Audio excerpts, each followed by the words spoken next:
wakurugenzi. Hello guys, it's another Saturday. What can you say? Last week was amazing. It was fiery. And again, we are yet to have the same topic, the same discussion this Saturday. Where else can we be apart from Wema Online TV in all our social media platforms? And this is Dialogue at the Well with me, Big Ed. And today I have a good friend of mine. Just like last week, we had an amazing moment talking about, you got it right, youth and sex. Did I say sex? Yes, I said youth and sex. And the topic was great, it was awesome. And we thank God that this day again, we meet here at Dialogue at the Well. With me, Mr. Prince, my brother. Karibu sana. Asante. Karibu sana. Thank you, sir. Salimia wakurugenzi. Unajua huku ni show ya wakurugenzi na waheshimiwa. Kabisa. Yes, waambie jambo. We are back. This is Prince here. First of all, I'm also so very glad for hosting me one more time. I'm Prince Andwiga, a teacher, a youth pastor, and as I said, an upcoming inspiration intimacy coach. Intimacy coach. Nice one. Yeah. Yes. Kabisa. Karibu sana. And we are back with the same topic. Yes. Kuendelea pale tuliachia. Pale tuliweka koma. Pale tuliweka koma. Na raundi kama unaweza niangalia vizuri, niko na notes. Yeah? Leo ni kunoma. Leo tumeandika maswali. Yes. Leo hata sijui kama ni kuhandle tu maswali tutahandle. Last week was fire. It was nice. And we talked about sex. Yeah. And we said one thing about sex is an intimacy created by God for a married couple. Exactly. And another thing we mentioned was that if you can't control your erection, yes, you have lost your direction. Exactly. You have no purpose. Your destiny is scratched. Is destroyed. And destroyed, yes. And today, last week we dwelt mostly on the youth in church and the youth in high school. Yep. Na kuna mtu aliniambia, Eddie, kuna watu meacha. Yeah. Please, you and Mr. Prince, why don't you talk about commercial sex? I'm not talking about sex in the street, but sex in the business, in corporate worlds. Yeah. Kuna mtu aliniambia, if you want to sustain a particular goal ama a particular position in the corporate world, lazima ikitu upatie mudosi ama mkubwa. And it goes both ways. Yeah. Ladies and young men. How would you address this issue? How can we help our young ladies and our young men out there? They want to keep the integrity, as you said, but sasa hii kazi, bro. It is sensitive and Yes. it is serious, and this is something that we cannot take for granted. Yeah. And I'm glad that there are people that have put it across, Yes. or they have brought it to us, that we may address it. Because now, after school, there are people that are getting to work. There are people that are getting to higher institutions of learning. Exactly. And there are those kind of that if you want to get some given kind of favors in these areas, you must cooperate. Yes. And cooperating is cooperating with what is between your legs. Actually, they have no big business with what is between your ears, or the content that you can deliver, but what is between your legs. Na hapo endi kuna shinda, because we have had so many people, a very good population, that are surviving that way in institutions, that are surviving that way in companies, because they have been lied to. That for you to get this promotion, for you to get some salary increment, you know, you have to cooperate, you have to do this. And we have had our young people get into these issues. And it is a real big mess, it's a big problem, it's an issue that we have to address. We have to address it today and now. Our young people are in a big problem. Because umetafuta job all the miaka yote, alafu sasa job imepatikana. Ikishapatikana mundoza anasema wewe akuendagi hivyo. Hapa sasa ukishaingia hapa kuna ofisi nyingine. Na hiyo ofisi sasa ni ya ufanye ile kazi inafaa kufanywa na mke wake. Yeah. Which now that ama was mume wake. Ama mume wake. Yeah. Either way. Both sides. Either way, both sides. Yes. Yes. So unapata that some of these things they are happening, and we have to address them today, and that's why we are here. Yes. Because the moment, or one of the things that I want our young people to understand is that the moment you get into a company, the moment you get into a job, then somebody tells you that for you to get promotion, this is something that you have to give in. You have to cooperate on this area. Yeah. I want our young people to understand that sex, as we said, is very addictive. Ukipea mtu round moja ya kwanza lazima akamba, ya pili lazima, na sasa lazima usustain him. So it is something that you have to keep on doing and doing and doing. So the moment a one time thing. Hakuna mdanganyoje mtu anaambiana sasa hii ni moja tu. Hakuna. Isil kila kitu. Hakuna. So it means our young people, kama we are going to sustain these jobs through this kind of sexual favors na wengine nisikia wanaziita project, kama tuta survive with this sex project in our companies, we need to understand that this is not a one time thing. Ni kitu itakuwa inaendelea. So as a young person, kama you have given in the first time, ujue to sustain the job, it will cost you that sex the rest of your days in that company. Now Prince, maybe I'm thinking for a larger population out there. Now you are talking about this now, but we have already been to it. We have already given in to these sexual predators who been hunting us for a long time, and it reached a point I gave in. Nikasema ni kitu na it's sex that you want, start kuita hii kitu. It's sex that you want. Sawa sawa, you have it. Now I've given in.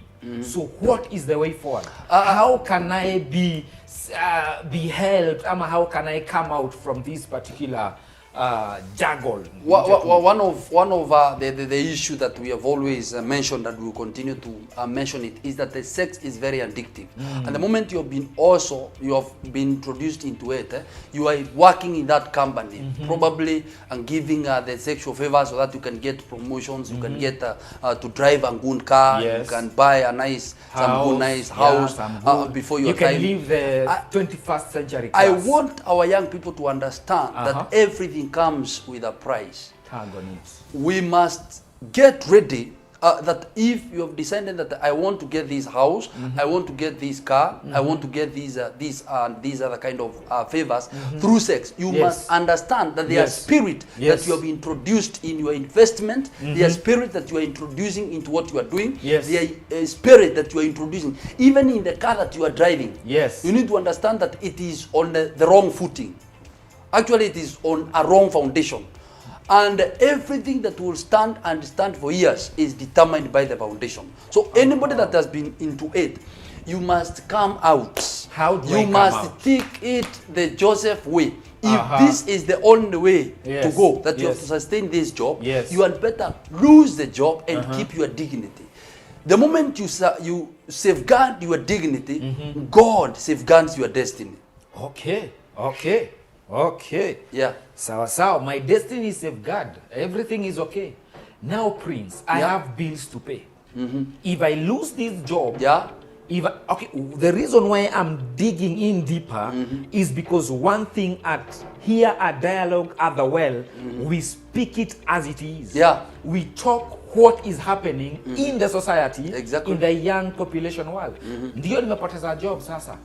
Then I have bills to pay. I have things that I need them to be done. How about that?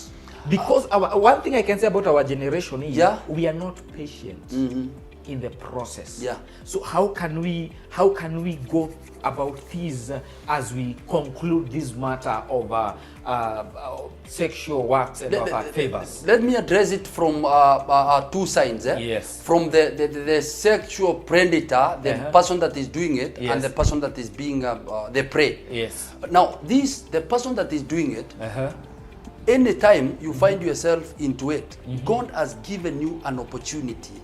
He has given you an opportunity to pioneer morality. When I talk about pioneering morality, He has given you an opportunity to stand and defend the whole world and every other person that will come across this man. So you have any time that somebody wants some sex favors from you, that they may give you a promotion or something, make sure you hit the nail on his hand. Tell them the truth. Tell them whatever you are doing, it has fruit. One day you shall harvest. Make sure you deliver the point. Don't show them that you are so weak, you have bills to pay. Show them I have bills to pay. And I know I want to get this so that I can work on my bills, I can be able to handle every other thing. But make sure, as if you have been giving it, make sure choose one day and say that today I'm going to make a difference. I'm going to tell this person the truth. Tell them the truth, and that truth will hunt them. Even if you're going to leave that job, leave that job, but make sure you've delivered a point. That the day, one day, that person will remember. Even there was a young man, a young girl somewhere that told me this thing. Because you are not, whichever position you are in, it is God that has positioned you there. So it is not, you are not so special. The girl you are molesting today, the young man you are molesting today, tomorrow they may be the boss. And they will also meet with your daughter or your son in another area. Wow. As you have heard from Mr. Prince, one thing that you need to do and be, you have to be bold. You have to be courageous. We want to raise a generation that is not intimidated. No, I know my stand. I know who I am. And in order to make a difference in life, I have to do this. I like that. Boldness is our key thing. And another thing, you have to be courageous. Speak it. Say it. There are people who are listening. And we at Wema Online TV, at Dialogue at the Well, we are listening to you. We have a listening ear to hear you, our young brother and sister. Do not allow people to take advantage on you. Thank you, Mr. Prince, for that. As we have talked about the corporate world, now I want us to go to a very key industry, and that is the college, universities, and other higher learning institutions, where this sex is being conducted on our young people, and they are being taken advantage. And why am I saying that? Kama uko na missing marks, maybe you're a lecturer, amesema this and that. It's happening. I was in the university, I heard such things. And how can we help our young people out there as well? Because what we are here to do is to help them, to lay a platform and tell these sexual predators that we know what you're doing, we know what you are trying to do, and we can see. And we have reached a point whereby we have a voice now. We are a generation. If you want to leave a legacy, you have to have a voice that will be distinguished among many. How do we tell? If Eddie, we want to raise a generation. We want to have a seed for the next generation that will stand for the truth. That will stand for morality. We need to understand that these some of these young people in colleges, in higher institutions of learning, they're the ones that they want to do these things so that they can bypass. You can get a shortcut to your success. You don't want to do this and this course, so you are trying to lure the lecturers and the other tutors, so that now you can be able to get what you want faster than the way you wanted. I want our young people to understand that there are no shortcuts in life. No shortcuts in there life. Are no shortcuts in life. Then for those who have been positioned by God, to their lecturers, their teachers, their tutors in higher institutions of learning, and they are busy, hiding students marks, unawatesa tu, unatesa mtoto ndio sasa akubali, na akikataa akubali, hata unapata they will never graduate. We have had incidences of people 10 years you have never graduated because of one graduate kwa sababu alikataa. I want to tell you this, the moment you defend, the moment you are courage, tumesema you are bold enough, umeamua sitafanya, tumesema the moment umeamua utafanya and you are courageous enough and you have said that I'm not going to do it, make sure you deliver the point. huyu mtu anjue ukweli. Huyu lecturer anjue that this is not the end of your life. Yes. Education is a key to life. Yes. But it is not the master key. Yes. Yes. God will still make other ways. And we need to understand that this is not the only way that people can get these things. Yes. So let our young people in colleges, in the universities, sex iwache kuwa project. Unajua imekuwa ni kama project. Lazima uipitie. Na wengine wameenda university hata hawajui, but now it has become like ni kama part of the project. Lazima a learning project.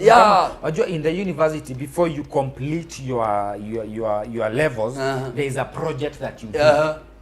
So sex in the university has become the same, and we are not saying what we are trying to advocate is that it is wrong. It is wrong. And those who are doing it, those who are praying, these young ladies and young men out there, Mungu anawaona. Hivyo tu ndio naweza sema. Juu sasa tutasema nini? Mungu anawaona. Tumesema wako na watoto pia. Unaona, uko na mtoto pia. Yes. Vile unafanyia mtoto wa mwingine, hata wako pia atajipata mahali pengine. Because this is a seed that you are sowing. And you are destroying a generation. You are destroying a generation, a young person that went there. Muzazi ameuza ng'ombe. Yes. Apeleke mtoto shule. Na wewe utampatia marks kwa sababu anjalala na wewe. Alafu nafikiria ati utahepa Mungu. Hawezi. Uchenge Mungu. Hiyo tunasemanga ni personal. Ati utahepa God wewe. Hakuna. Mungu hawezi kubali. Hawezi. These things will not happen. Yes. We are here tunaomba. Yes. And we are still speaking out, telling them the truth. Yes. These things are coming to an end. And you have the key thing is you have to stand on your 2 feet. Yes. And say, you know what? Enough is enough. Yeah. The moment the young people understand that they have the power within them to make sure that this generational inheritance, culture, addictions will come to an end, is when we speak it out as it is. Yes. Yeah.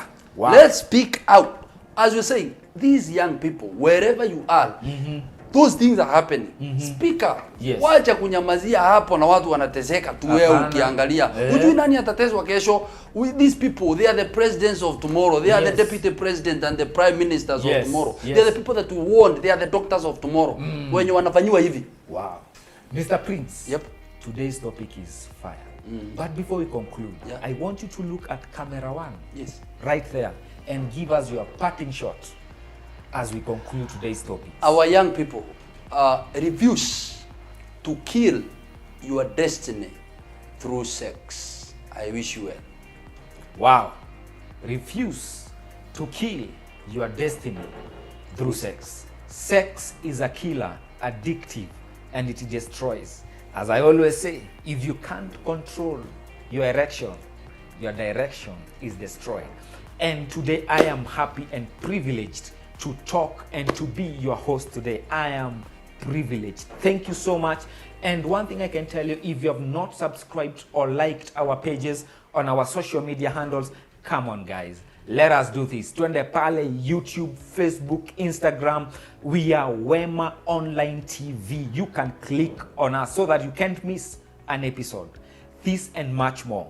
This has been your own and only host, Big Ed, at Dialogue at the Well. Till we meet next week, bye-bye and God bless you. And one thing, next week on Saturday 21st is my birthday. What else to say? Have a good week. Bye-bye.